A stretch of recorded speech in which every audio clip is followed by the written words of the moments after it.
Welcome to the Unveiled Epic Echoes channel. Today, we're diving deep into an unexplored historical mystery. The Manhattan Townhouse stood on a narrow, dignified street just east of Fifth Avenue. Its brick face holding the quiet confidence of a building that had watched centuries pass, without feeling the need to explain itself.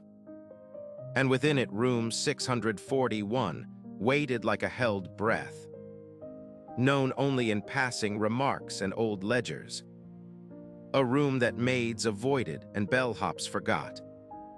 A room that did not exist on any modern floor plan, yet appeared faithfully in tax records from the early 19th century.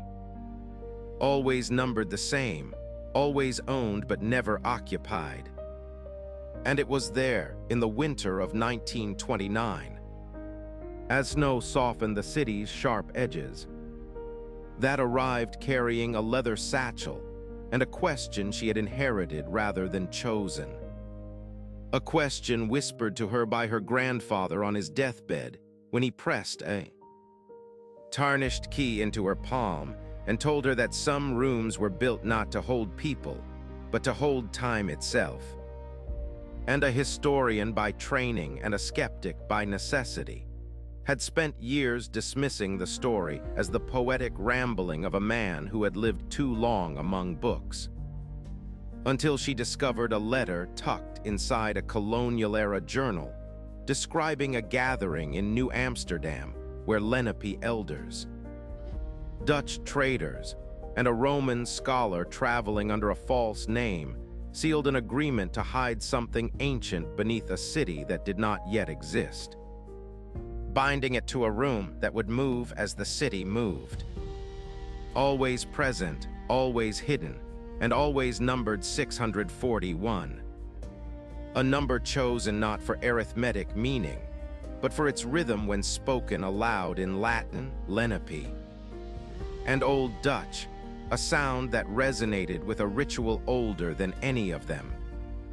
And so found herself at the front desk of the Manhattan Townhouse, the clerk blinking as if waking from a dream when she asked for room 641. His fingers pausing over the register before he smiled politely and said there was no such room. Yet moments later, without explanation, he handed her a brass key stamped with those 3 familiar digits. And as she rode the elevator upward, she felt the city's noise fade into a gentle hush, the hum of the cables sounding like a lullaby, until the doors opened onto a hallway that smelled faintly of cedar and rain, despite being 7 stories above the street. Where a door waited at the far end, its wood darker than the others, its number worn smooth by hands long gone, and when unlocked it, the room greeted her not with dust but with warmth.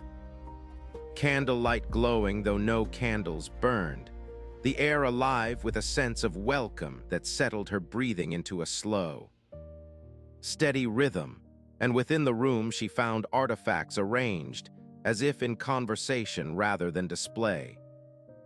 A Roman astrolabe resting beside a Lenape wampum belt, Dutch maps layered with inked constellations that did not match the sky above Manhattan, and in the center a table carved from a single slab of stone etched with dates that did not progress forward but looped gently back on themselves, revealing that room 641 was not a vault but a listening chamber, a place where those burdened with dangerous truths could set them down to sleep until the world was ready to remember. And as traced the carvings with her fingertips, the room responded, walls whispering stories of a pre-Roman order that charted time as a tide, of travelers who carried fragments of that knowledge across oceans, of a promise made on this land to protect the balance between memory and forgetting, a promise tested when empires rose and cities devoured the ground beneath them. And she understood then why the room had followed Manhattan's growth, reassembling itself brick by brick as the city climbed upward. Because it was anchored not to place but to purpose, and drowsy yet alert. Felt the climax of the room's story unfold as the artifacts shimmered and aligned, revealing a final truth her grandfather had hinted at but never spoken. That the room required a keeper only when its silence grew too heavy. Someone to listen and then to leave, carrying nothing tangible away, but carrying the calm assurance that the world did not need to know everything all at once. And as dawn light filtered through a window that should not have faced east, felt the room exhale, the artifacts settling back into stillness, the whispers fading into a deep, comforting quiet. And when she stepped back into the hallway, the door behind her was unnumbered. Just another part of the building's skin, the key in her hand now plain and warm. And she returned it to her satchel, knowing it would one day find another palm.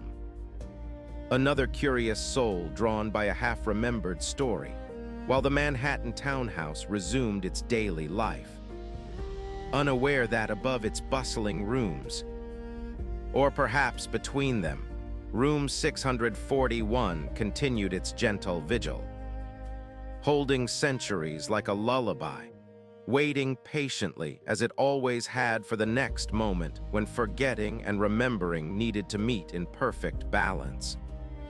This mysterious journey ends here, but stay tuned for more untold stories in our next video. Subscribe to the channel and hit the bell icon so you don't miss any new stories. Thank you and see you again.